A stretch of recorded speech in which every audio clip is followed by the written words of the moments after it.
selamat pagi pemirsa. Berita Padang hadir kembali hari ini bersama saya Adini dan sejumlah informasi telah kami siapkan untuk Anda. Berikut selengkapnya.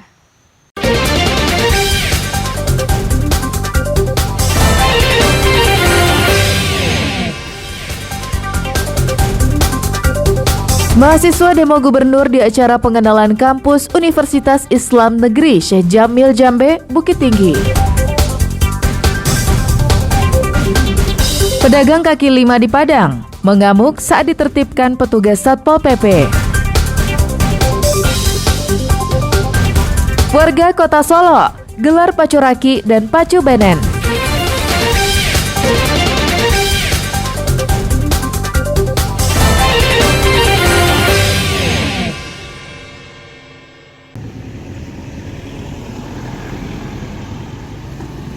Gubernur Sumatera Barat, Mahyildi, ditolak mahasiswa saat acara pengenalan mahasiswa baru di kampus Universitas Islam Negeri Syekh Jamil Jambe di Bukit Tinggi.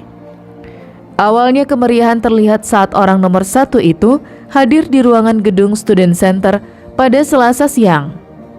Namun beberapa menit kemudian, suasana menjadi gempar karena sejumlah mahasiswa menolak kehadiran gubernur. Mereka berorasi dan meminta pertanggungjawaban gubernur terkait kasus proyek strategis nasional Air Bangis, Pasaman Barat. Aksi sekelompok mahasiswa itu beredar secara luas di media sosial.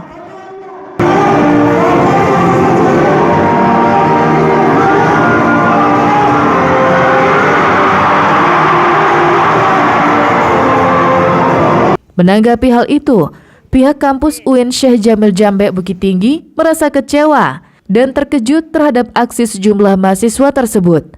Pasalnya, kegiatan yang digelar khusus untuk mahasiswa baru malah ditumpangi oleh senior mereka untuk unjuk rasa. Itu hanya oknum, karena kita sedang mengumpulkan mahasiswa, bukan berarti untuk menolak gubernur, tapi yang datang itu malah sabotase dari oknum dari mahasiswa.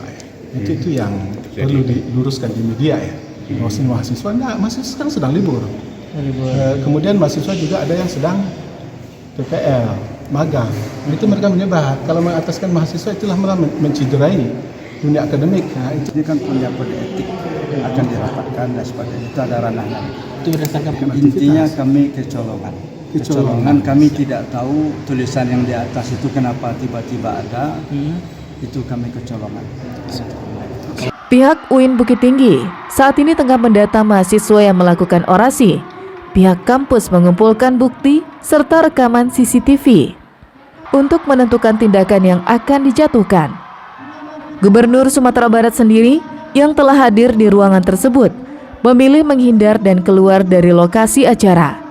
Dina Amrina melaporkan dari Bukit Tinggi.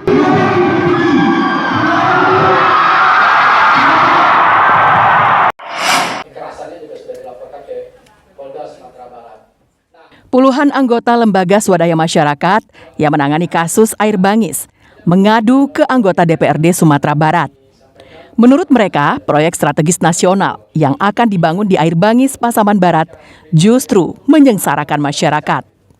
Terbukti, 3 orang ditangkap polisi karena memanen dan menjual kelapa sawit kepada orang lain.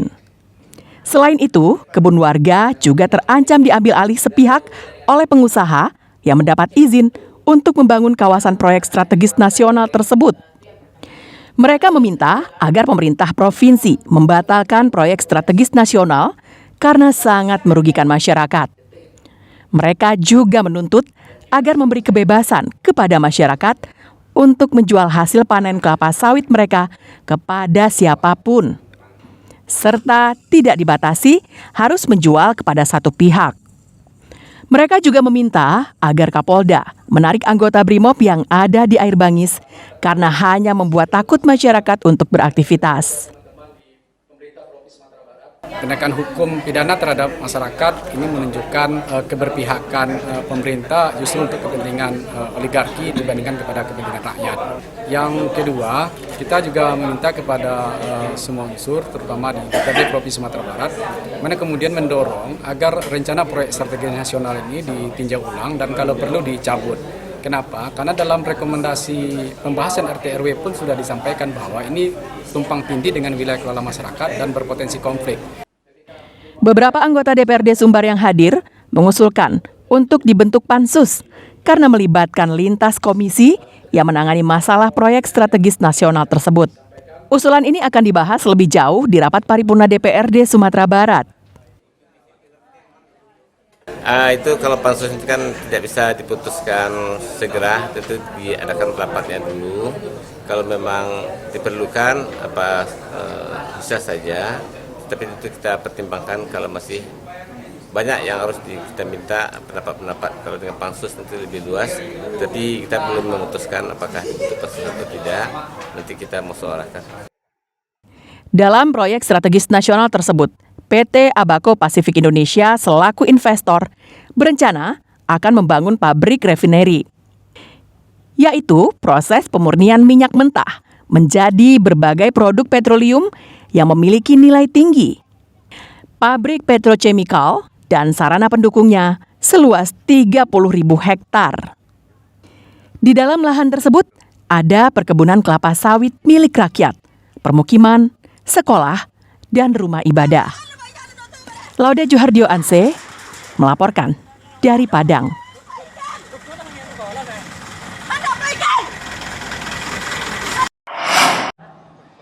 Untuk adik-adik Saka Bayangkara silakan berbaris dulu. Hampir 2.000 batang bibit pohon dari berbagai jenis Rabu pagi ditanam di kawasan Pantai Sasak, Pasaman Barat. Peserta menanam di tempat yang sudah disediakan, kemudian disiram dan diberi pancang sebagai penopang dan penanda. Bibit yang ditanam diantaranya pohon ketaping, pohon bakau, dan pohon pinus. Kegiatan ini dilakukan secara serentak se-Indonesia.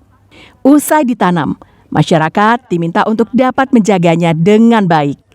Selain bisa antisipasi abrasi pantai, kawasan ini juga bisa menjadi tempat wisata. Dalam hal ini kita di Polres Pasaman Barat, ya, kita menanam mulai hari ini di seluruh kecamatan. Jadi selain dari tim dari Forkopimda yang berada di kecamatan Sasak, Pasisir, ini kita juga di seluruh kecamatan hari ini seluruh polsek serentak melakukan penanaman pohon. Untuk seluruh Polres Pasaman Barat kita menanam 1.900 pohon. Selain menanam pohon, pemerintah Kabupaten Pasaman Barat juga akan melanjutkan penghijauan di sepanjang Pantai Sasak. Area ini tentu masih luas lagi yang akan kita tindak lanjuti. Insya Allah nanti pemerintah daerah Pasaman Barat tentu akan menindaklanjuti program yang belum kita selesaikan karena masih panjang pantai yang harus kita hijaukan. Ini adalah abrasi. Bagaimana abrasi ini tidak akan terjadi lagi. Dengan demikian pohon mangrove ini tentu salah satu upaya kita. Bagaimana abrasi ini kita tanami mangrove sehingga nanti lokasi ini akan memperluas tempat wisata di Pohon Seribu. Itu salah satu tujuan kita. Tak hanya menanam pohon, masyarakat juga diimbau untuk menjaga kawasan hutan dan tidak melakukan penebangan di hutan lindung. Safatul Ulum melaporkan dari Pasaman Barat. Semuanya sudah merapat ke lokasi bibit. Dalam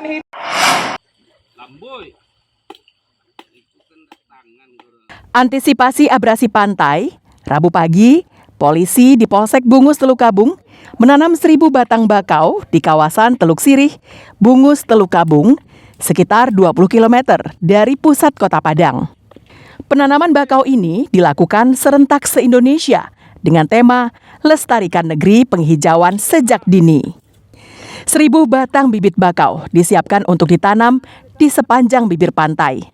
Lokasi ini dipilih karena berpotensi abrasi akibat hantaman gelombang dan ombak yang mengikis pantai. Jika tak ada tanaman yang melindunginya, maka dikhawatirkan pantai dan daratan ini akan lenyap. Penanaman bakau di pantai tak sama dengan penghijauan yang dilakukan di darat. Polisi tak hanya menanam bakau, tapi juga membuat kayu penyangganya agar bakau tak terkikis ombak. Caranya, polisi menancapkan kayu khusus di samping lubang yang akan diisi bibit bakau.